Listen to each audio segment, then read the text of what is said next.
নমস্কার সকলকে। আজকে আমাদের আলোচ্য বিষয় হলো গুরু পুজো, গুরুর ধ্যান, পঞ্চোপচারে পুজো এবং গুরুর জপ সমর্পণ আমরা কি করে করব। প্রত্যেকটি যারা আমরা দীক্ষা নিয়েছি তাদের কিন্তু জপ সমর্পণ করাটি অত্যন্ত প্রয়োজনীয়। যে কোনো জপ করলে তার সমর্পণ করতে হয়, না হলে তার পূর্ণ ফল পাওয়া যায় না।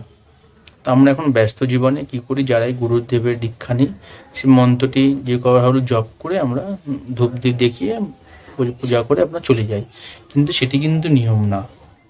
নিয়ম হলো গুরুর আদর্শভাবে পুজো করা, ঠিকভাবে পুজোটা করা। সেটি আপনি যদি এবার বিজি থাকেন, যদি খুব ব্যস্ত শরীর আপনার জীবন হয়, একটু তাড়াতাড়ি আপনি যদি উঠে পুজোটা করতে পারেন তাহলে ভালো হয়। এবার দেখুন, যদি আবার আপনার যদি সময় না হয় তাহলে এরকম যেভাবে বলছি আমি সেটাও বলে দেবো। কিন্তু যদি একটু সময় হাতে থাকে, এটি ম্যাক্সিমাম 10-15 মিনিটের ব্যাপার, এটি আপনি কিন্তু করতে পারেন, করলে আপনারই ভালো হবে। প্রত্যেকটি পুজোরই একটি ক্রম আছে, নিয়ম আছে। তো অনেকে দেখবেন যারা জব গুরুমন্ত্র নেয়, অনেকে জব করে না, সেটি কিন্তু আরও বড় অপরাধ।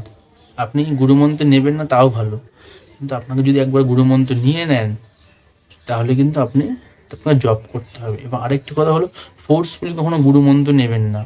ওই ও নিয়ে চলো আমিও নিয়ে নিলাম, ওর দেখা দেখে আমিও করলাম, বা আমাকে ঘর থেকে প্রেশার দিচ্ছে যে গুরু নিয়ে নে। দেখবেন বিয়ের পর অনেকে এটা বলে যে বিয়ে করেছে এবার তোদের দুজনকে এবার গুরুমন্ত্র দিয়ে দিই। যদি ইচ্ছে না হয় নেবেন না, নিয়ে অভক্তিভাবে জব করবেন, কিছু বুঝবেন না বা ভুলে যাবেন, হবে না। গুরুর মন্ত্র দিয়ে একবার নিয়ে না, তারা আপনাকে নিত্য সবথেকে কম হলেও যেটা বলে দেবে সেটিভাবে জপ করতে হবে। এবং গুরুমন্ত্র জপের কিন্তু একটি সমর্পণ আছে। জপ বিসর্জন না করলে তার পূর্ণ ফল পাওয়া যায় না। এটি আশ্রম থেকে বলে দেয় অনেক সময়, কিন্তু অনেক সময় আমরা ভুলে যাই করতে। তা আমি এই ভিডিওর মাধ্যমে সেটি আপনাদের জানিয়ে দিচ্ছি। আপনারা দেখুন, আপনার ম্যাক্সিমাম 10-15 মিনিট লাগবে। আমি যে এত মন্ত্র বলবো তাই দেবেন, আমার ভিডিওটা 7-8 মিনিটের হবে। তা আপনি যদি পুজো করেন আপনার আরও সময় কম লাগবে। প্রথমে কি করবেন, আচমন, বিষ্ণু স্মরণ, অপবিত্র পাঠ, আসন শুদ্ধি, পুষ্পশুদ্ধি করে বসলেন, ধূপ দ্বীপ জ্বালিয়ে। এগুলো আমার সব এই ভিডিও দেওয়া আছে, আমার চ্যানেলে দেখবেন, এগুলো দেখে আপনি শিখে নিতে পারেন। করার পর কী করবেন, শ্বেত পুষ্প, সাদা পুষ্প বা যে কোনো পুষ্প নিয়ে আপনি গুরুর ধ্যান মুদ্রা এবং কুর্ম মুদ্রা দিয়ে আপনি ধ্যান করতে পারেন। যদি এটা করতে অসুবিধা হয় তাহলে আপনি নর্মাল হাতে পুষ্পটি নিয়ে চিন্তা করবেন। গুরুকে যদি সাক্ষাৎ দেখেন তাহলে দেখবেন, চিন্তা করবেন। আর যদি তার চিত্র বা কিছু দেখেন সেটি দেখে আপনি মনে মনে চিন্তা করে এই মন্ত্রটি বলবেন। এটি হলো স্ত্রী যে গুরু হবেন আপনার, মানে স্ত্রী গুরু, তার জন্য কিন্তু এই ভিডিওটি না।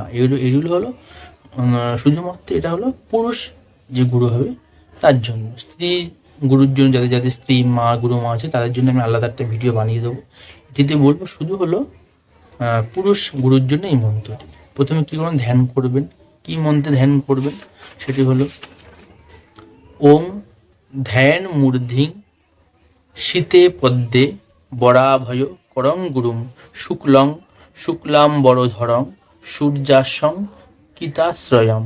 এই মন্ত্রটি বলবেন। যদি আপনি অব্রাহ্মণ বা স্ত্রী জাতি হন তাহলে আপনি নম বলবেন, যদি ব্রাহ্মণ হন তাহলে মন্ত্র স্টার্টিং ওং বলে শুরু করবেন। আমি যেরকম বললেন বলে এই পুষ্পটি আপনি গুরুর চরণে দিয়ে দিলেন বা তাম্রতাতে দিয়ে দিলেন। দেওয়ার পর কীভাবে পুজো করবেন, এসো গন্ধ ওইং স্ত্রী গুড়াবে না। ওইংটি হচ্ছে গুরুর বীজ মন্ত্র, যে কোনো গুরুরই ওইং দিয়ে পুজো করা যায়। এসো গন্ধ ওইং গুড়াবে নাম, এতৎ পুষ্প ওইং গুড়াবে নাম, এসো ধূপ ওইং গুড়াবে নাম, এসো দীপ ওইং গুড়াবে নাম। পুজো করলেন, এই ধূপ দিয়ে দেখালেন বা জলে ছিটা দিলেন ধূপ দিয়ে মধ্যে। ইদম সৌপকরণ আমান্য নৈবেদ্যায় ওইং গুড়াবে নাম।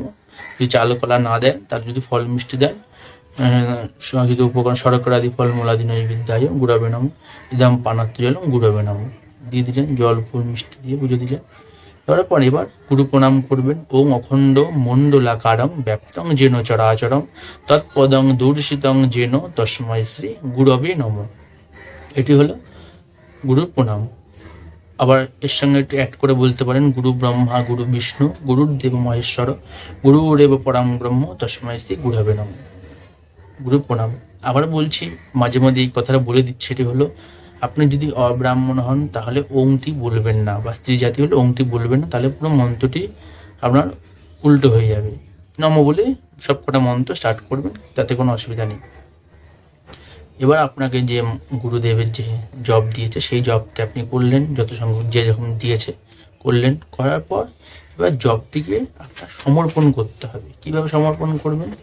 গোজনী মুদ্রাতে হাতে জল নিয়ে সেই জলটি মন্ত্র বলে তাম্রকুণ্ডে দিয়ে দিলেন। সেটি কি গোজনী মুদ্রা, এভাবে হাতটা পাতলেন, এই যে জলটা এখানে দিলেন, হাতটাকে মুঠো করে নিলেন আঙুলটা, এই যে জায়গাটা হচ্ছে এটা গোজনী মুদ্রা। এভাবে আপনি জলটি তাম্রকুণ্ডে এভাবে ঢেলে দেবেন মন্ত্রটা বলে। মন্ত্রটা কি বলবো? ওম গুজ্জাদি গুজ্জ গুপ্তাত্তাং গৃহা তস্মাৎ কৃতাং জপম সিদ্ধি ভবতু মে দেব তৎপ্রসাদাৎ তৈ স্থিতে। এই মন্ত্রটি বলে জলটি ঢেলে দেবো। এই হলো জপ সমর্পণ।